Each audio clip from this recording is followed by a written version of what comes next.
नमस्कार दोस्तों, हाल चाल भोजपुरी में आप सभी का स्वागत है। दोस्तों, एक बार फिर से आज साबित हो गया कि खेसारी लाल यादव जी सच में एक ब्रांड है और ब्रांड को ब्रांड ही पहचानता है।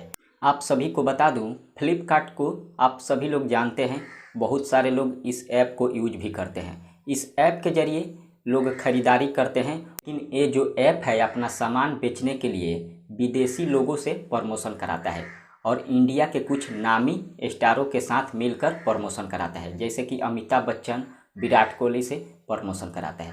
लेकिन अचानक फ्लिपकार्ट को ये पता चल गया कि भोजपुरी इंडस्ट्री में एक ऐसा शेर है, इसका नाम है खेसारी लाल यादव। और खेसारी लाल यादव नाम ही नहीं, एक ब्रांड है। और अपने ब्रांड को प्रमोशन के लिए खेसारी लाल यादव को फ्लिपकार्ट ने चुना और खेसारी लाल यादव जी आज अमिताभ बच्चन और विराट कोहली के बाद इंडिया का तीसरा ऐसा स्टार बन गए हैं जो फ्लिपकार्ट के लिए प्रमोशन कर रहे हैं। अब इसके बारे में आप सबका क्या राय है, कमेंट के जरिए हमें ज़रूर बताइए। मिलते हैं अगले वीडियो में। धन्यवाद।